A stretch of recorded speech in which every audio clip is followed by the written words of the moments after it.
ತಾಲೂಕಿನ ವಿಶೇಷ ಅಗತ್ಯವುಳ್ಳ ಮಕ್ಕಳು ಸರ್ಕಾರ ನೀಡುವ ಯಾವುದೇ ಸೌಲಭ್ಯದಿಂದ ವಂಚಿತರಾಗಬಾರದು.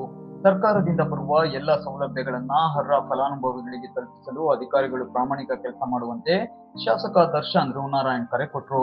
ಶಾಲಾ ಶಿಕ್ಷಣ ಇಲಾಖೆ, ಜಿಲ್ಲಾ ಪಂಚಾಯತ್ ಮೈಸೂರು ಹಾಗೂ ಕ್ಷೇತ್ರ ಶಿಕ್ಷಣಾಧಿಕಾರಿಗಳು ಹಾಗೂ ಕ್ಷೇತ್ರ ಸಂಪನ್ಮೂಲ ಸಮನ್ವಯ ಅಧಿಕಾರಿಗಳ ಕಚೇರಿ ಸಂಯುಕ್ತಾಶ್ರಯದಲ್ಲಿ ನಂಜನಗೂಡು ಪಟ್ಟಣದ ಆರ್ಪಿ ರಸ್ತೆಯ ಗುರುಭವನ ನಾಗಮ್ಮ ಶಾಲೆ ಆವರಣದಲ್ಲಿ ಶುಕ್ರವಾರ ಹಮ್ಮಿಕೊಂಡಿದ್ದ ವಿಶೇಷ ಅಗತ್ಯವುಳ್ಳ ಮಕ್ಕಳ ಉಚಿತ ವೈದ್ಯಕೀಯ ತಪಾಸಣೆ ಹಾಗೂ ಮೌಲ್ಯಾಂಕನ ಶಿಬಿರ ಉದ್ಘಾಟಿಸಿ ಅವರು ಮಾತನಾಡಿದರು.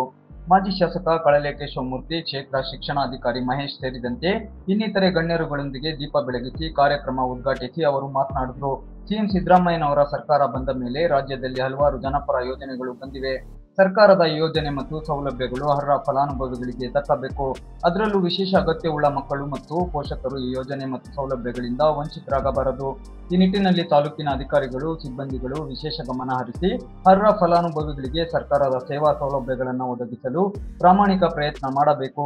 ಈ ನಿಟ್ಟಿನಲ್ಲಿ ತಾಲೂಕಿನ ವೈದ್ಯರು ಸೇರಿ ಇಲಾಖಾ ಸಿಬ್ಬಂದಿಗಳು ವಿಶೇಷ ಅಗತ್ಯವುಳ್ಳ ಮಕ್ಕಳ ಉಚಿತ ವೈದ್ಯಕೀಯ ತಪಾಸಣೆ ಹಾಗೂ ಮೌಲ್ಯಾಂಕನ ಶಿಬಿರ ಆಯೋಜಿಸಿದ್ದು ಕಾರ್ಯಕ್ರಮ ಯಶಸ್ವಿಯಾಗಿ ಜರುಗಿ ಇದರಿಂದ ಇಲ್ಲಿಗೆ ಬಂದಿರುವ ಪೋಷಕರು ಮತ್ತು ವಿಶೇಷ ಅಗತ್ಯವುಳ್ಳ ಮಕ್ಕಳಿಗೆ ಅನುಕೂಲಕರ ಆಗಲಿ ಅಂತ ಶುಭ ಹಾರೈಸಿದ್ರು.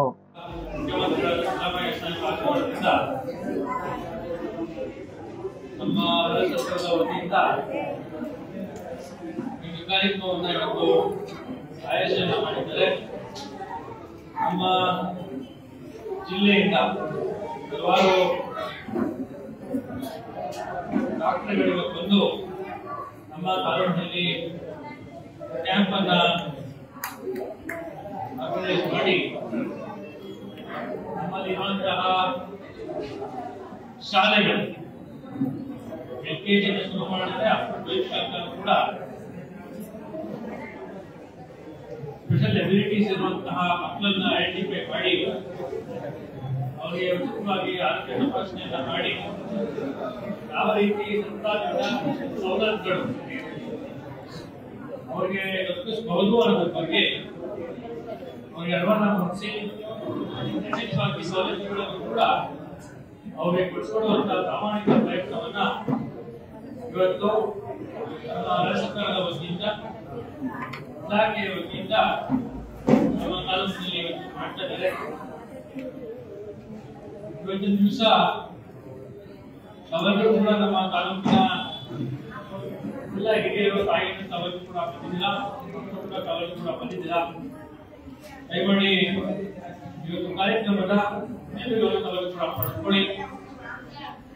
ಮುಂದಿನ ದಿನಗಳಲ್ಲಿ ಇನ್ನು ದೊಡ್ಡ ಮಟ್ಟದಲ್ಲಿ ಕಾರ್ಯಕ್ರಮ ಆಗಬೇಕಾಗಿದೆ. ನಮ್ಮಲ್ಲಿ ಎಲ್ಲಾ ಮಕ್ಕಳು ಕೂಡ ಸರ್ಕಾರದಿಂದ ಬರುವಂತಹ ಸೌಲಭ್ಯಗಳು ಇದನ್ನು ತಲುಪಿಸುವಂತ ಕೆಲಸವನ್ನ ನಮ್ಮ ಅಧಿಕಾರಿಗಳು ಕೂಡ ಪ್ರಾಮಾಣಿಕವಾಗಿ ಮಾಡಬೇಕಾಗ್ತದೆ. ಅದರಿಂದ ನಾನು ಮತ್ತೊಮ್ಮೆ ನಮ್ಮ ಅಧಿಕಾರಿಗಳಿದ್ದಾರೆ, ನಮ್ಮ BU ಇದ್ದಾರೆ, ನಮ್ಮ ಸಂಬಂಧದವರು ಕೂಡ ಇದ್ದಾರೆ, ಅವ್ರು ತಿಳಿಸೋದಿಷ್ಟೇ. ನಾವೆಲ್ಲರೂ ಕೂಡ ಸೇರಿ ಇವತ್ತಿನ ದಿವಸ ಏನು ನಮ್ಮ ತಾಲೂಕಿನ ಎಲ್ಲ ನಮ್ಮ ಮಕ್ಕಳೇನು ಬಂದಿದ್ದಾರೆ ಉಚಿತವಾಗಿ ಅವರ ಆರೋಗ್ಯ ತಪಾಸಣೆ ಬಳಿಕ ಯಾವ ರೀತಿಯಾದಂತಹ ಸೌಲಭ್ಯಗಳನ್ನ ಅವರಿಗೆ ಅನುಕೂಲವನ್ನು ಮಾಡಬಹುದು ಅನ್ನೋದ್ರ ಬಗ್ಗೆ ಅವರಿಗೆ ನೇರವಾಗಿ ಅರಿವನ್ನ ಮೂಡಿಸಿ ಅದರ ಬಗ್ಗೆ ಮಾಹಿತಿಯನ್ನು ಕೂಡ ಕೊಟ್ಟು ಮುಂದಿನ ದಿನಗಳಲ್ಲಿ ಸರ್ಕಾರದಿಂದ ಏನು ಸೌಲಭ್ಯ ಬರ್ತದೆ ಅದನ್ನು ಉಚಿತವಾಗಿ ಅವ್ರಿಗೆ ಹಂಚಬೇಕು ಅನ್ನೋದು ಕೂಡ ವ್ಯಕ್ತಿಪರವಾಗಿ ಅವರಿಗೆ ತಿಳಿಸಲಿಕ್ಕೆ ನಾನು ಬಯಸ್ತೇನೆ. ಇನ್ನು ಉಳಿದಂತೆ ನಾನೇನು ಹೆಚ್ಚು ಮಾತನಾಡಕ್ಕೆ ಹೋಗಿಲ್ಲ. ಈಗಾಗಲೇ ಆರೋಗ್ಯ ಬಗ್ಗೆ ಕೂಡ ಪ್ರಾರಂಭ ಆಗಿದೆ, ಅದರಲ್ಲಿ ತಾವು ಕೂಡ ಭಾಗವಹಿಸಬೇಕಾಗಿದೆ. ಅದನ್ನ ಮತ್ತೊಮ್ಮೆ ತಮ್ಮಲ್ಲಿ ವಿನಂತಿಯನ್ನು ಮಾಡ್ತೇನೆ, ದಯಮಾಡಿ ಈ ಕಾರ್ಯಕ್ರಮದ ಸುತ್ತೂರನ್ನು ತಾವು ಕೂಡ ಪಡೆದುಕೊಂಡು ಏನು ಸೌಲಭ್ಯ ಸರ್ಕಾರದಿಂದ ಬರ್ತದೆ ನಮ್ಮ ಅಧಿಕಾರಿಗಳು ನಮಗೆ ತಿಳಿಸಿಕೊಡ್ತಾರೆ. ಅದನ್ನು ಕೂಡ ನಾವು ಪ್ರಾಮಾಣಿಕವಾಗಿ ನಮಗೆ ತಲುಪಿಸುವಂತ ಕೆಲಸವನ್ನು ಕೂಡ ಮಾಡ್ತಾರೆ ಅಂತ ನಮ್ಮಲ್ಲೂ ಕೂಡ ತಿಳಿಸಿ ಈ ದಿವಸ ತಾವಲ್ಲಿ ಕೂಡ ಕಾರ್ಯಕ್ರಮಕ್ಕೆ ಆಗಮಿಸಿ ಯಶಸ್ವಿಗೊಳಿಸಿಕೊಂಡಿದ್ದೀರಾ. ತಮ್ಮೆಲ್ಲರೂ ಕೂಡ ವಂದನೆಗಳನ್ನು ಸಲ್ಲಿಸಿ ಬೇಕು ಅಂತ ಎಲ್ಲ ಗೆಳೆಯರು ಕೂಡ ಅದನ್ನು ಸಲ್ಲಿಸಿ ನಮ್ಮ ಮಾತನ್ನು ಮುಗಿಸ್ತೇನೆ. ಬಿಇಒ ಮಹೇಶ್ ಮಾತನಾಡಿ, ವಿಶೇಷ ಚೇತನ ಮಕ್ಕಳಿಗೆ ಉಚಿತ ಆರೋಗ್ಯ ತಪಾಸಣೆ ಮತ್ತು ಅವುಗಳ ಮೌಲ್ಯಾಂಕನ ಶಿಬಿರ ಆಯೋಜನೆ ಮಾಡಿದ್ದೇವೆ. ಇಲ್ಲಿಗೆ ಸಾಕಷ್ಟು ಸಂಖ್ಯೆಯ ಮಕ್ಕಳು ಮತ್ತು ಪೋಷಕರುಗಳು ಬಂದಿದ್ದಾರೆ.